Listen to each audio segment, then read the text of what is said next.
This is Christina Shala, and welcome to another episode of Empowering the Educator Within. In today's episode, we're going to take a look at how the proper educational framework can help a school ensure that transdisciplinary planning is taking place. In order to fully understand the topics presented in this video, I would highly recommend that if you haven't already done so, check out the following videos: Educational Frameworks and Individualized Planners.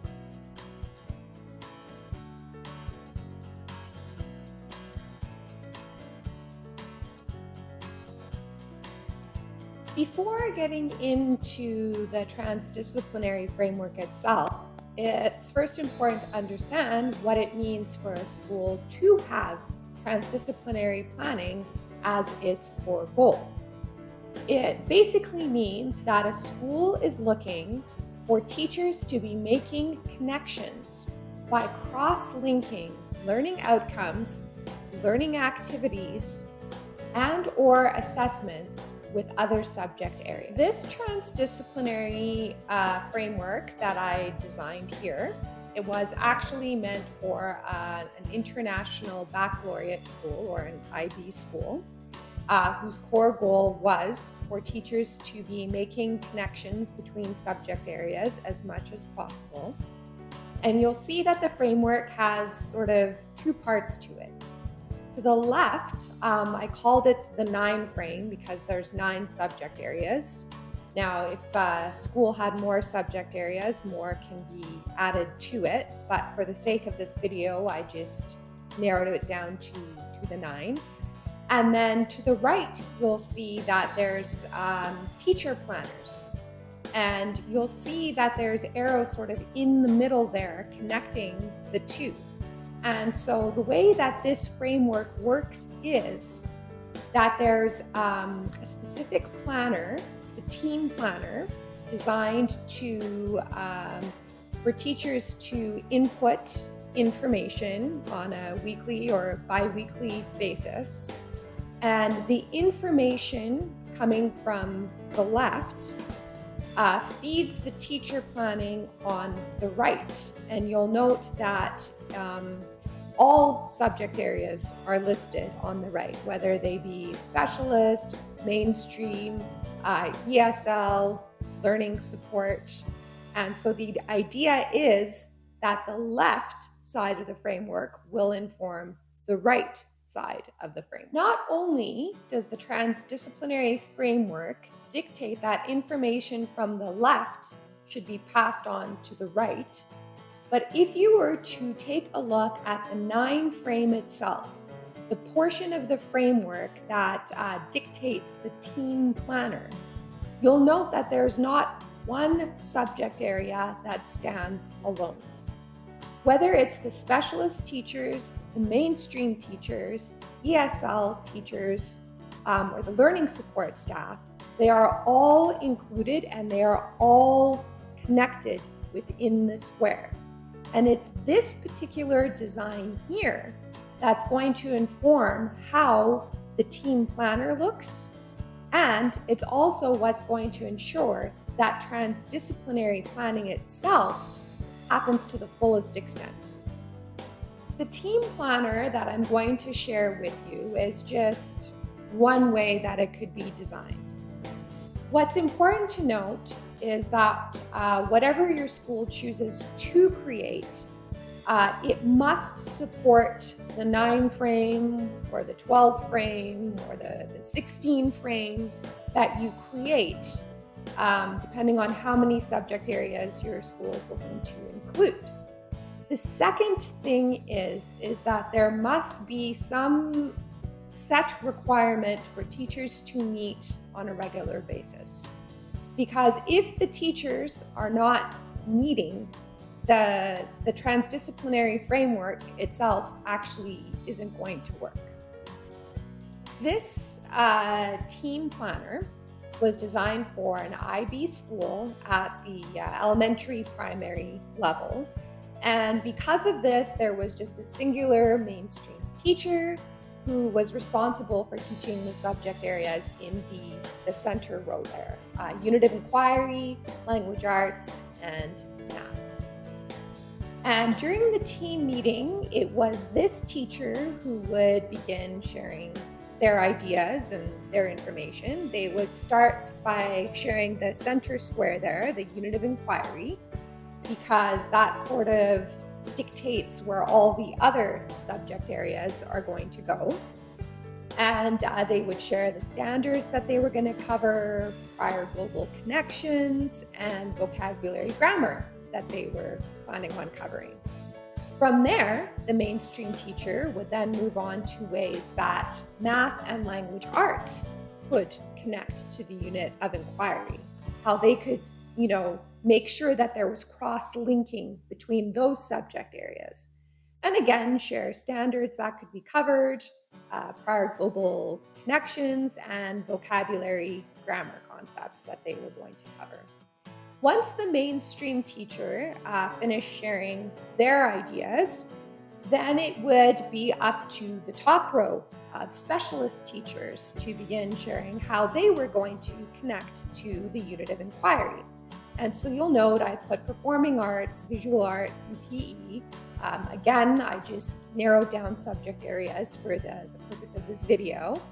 So they would then share ways they were going to connect to the unit of inquiry. They would share the standards they were going to cover, our global connections, and vocabulary grammar concepts. Once the top row of teachers finished sharing, then the meeting would move on to how the bottom row of teachers were going to connect. And so starting with the modern foreign language teacher, knowing the unit of inquiry and knowing which direction each of the teachers was going in, whether they were specialist or mainstream, they could pick a direction that they felt that they could best line up with, and then mention standards they were going to cover, again, connections, and then also discuss the vocabulary and grammar that they felt they could support in a foreign language, see where they could make those connections within their foreign language classes. Once the modern foreign language teacher had finished, then you've got the ESL and the learning support on the bottom there.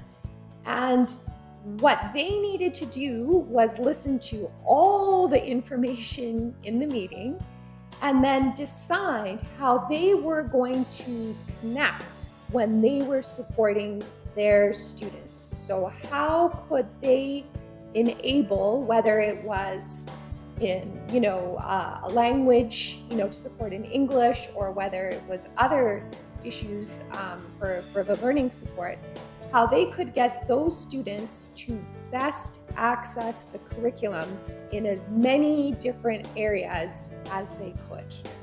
And once everyone had finished discussing and sharing ideas, this team planner then became not only did this team planner encourage teachers to cross-link learning outcomes, but it also encouraged teachers to cross-link learning activities and assessments.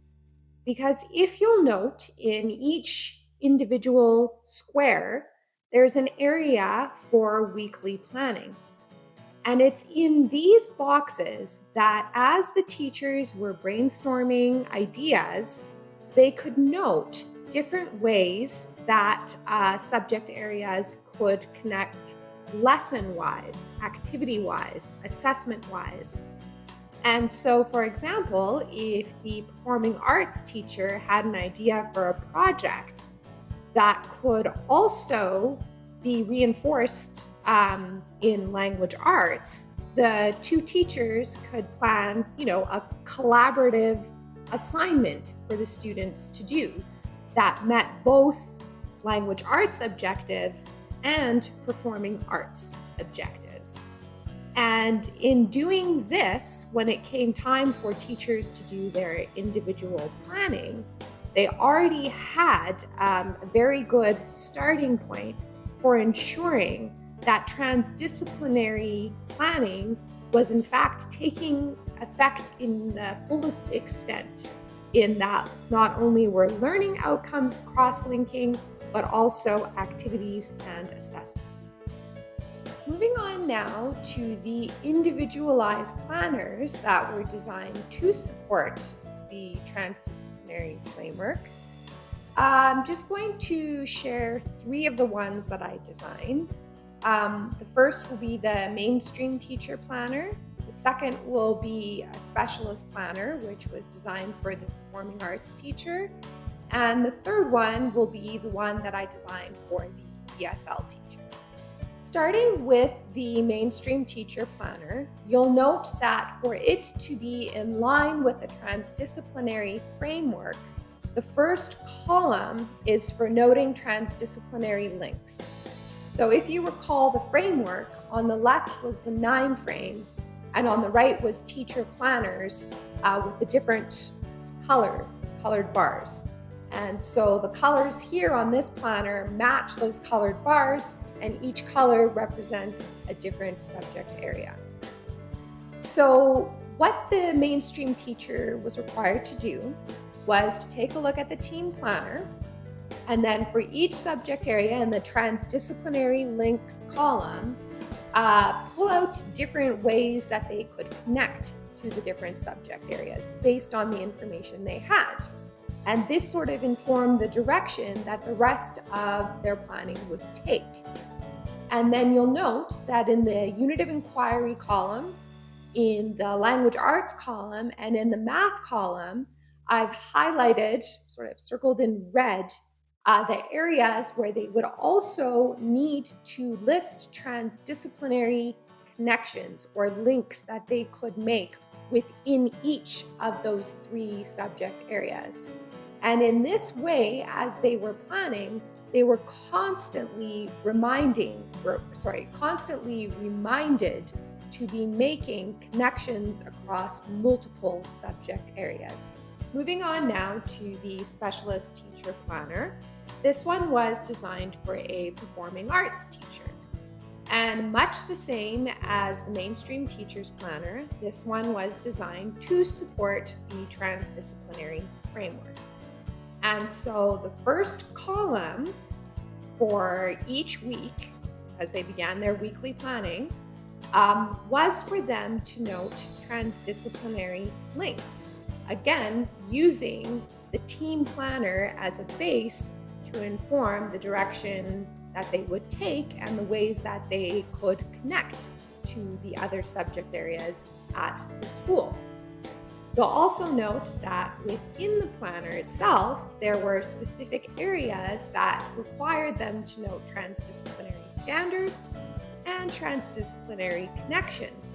And in this way, as they were completing this planner, they were ensuring that they were making connections between subject areas as much as possible. Finally, let's take a look at the ESL teacher's planner. Again, to be in line with the transdisciplinary framework, the first column required the ESL teacher to be noting links that they could make based on the team planning document. In addition to this, there was also space in that first column for them to note vocabulary and grammar concepts that they felt were appropriate for their ESL students, based on the academic language that the other teachers had pulled and noted on the team planner. Not only this, but if you take a look at the rest of the document, there was also spaces for them to note the standards that they felt they could help their students meet. And there was also areas for them to note vocabulary and grammar concepts that they were going to connect to during specific lessons. And in this way, the support being offered by the ESL teacher matched what was happening in the other subject areas. There was a clear connect as they were helping their students in accessing the curriculum. What are the benefits of a school implementing a transdisciplinary framework such as this? Firstly, you end up with united staff. Because the transdisciplinary framework provides a clear visual of how each team member at the school connects. You also end up with an empowered staff. Because the team planner and the individualized planners provide the way forward, there is a clear method and structure in place for teachers to ensure that they are transdisciplinary planning across the board.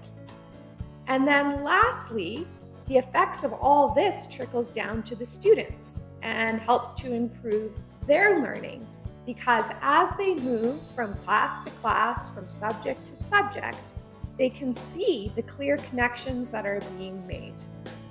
This video focused on a transdisciplinary framework that was designed for an IB school at the primary elementary level.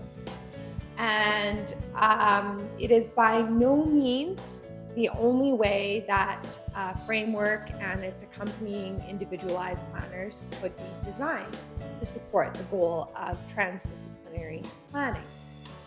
If you're interested in taking a look at different designs for frameworks and planners that meet the same objective, you can visit www.shalabooks.com. On the education blog, I've written several articles and provided a variety of different examples of different planners and frameworks. Also, through the website, you can purchase my book, Empowering the Educator Within, that also has several examples for you to look at as a starting point. And if you feel like you might need some additional support, you can always contact me through the website as well, and I'm always happy to help. Thanks for tuning in today. Join us next time for another episode of Empowering the Educator Within.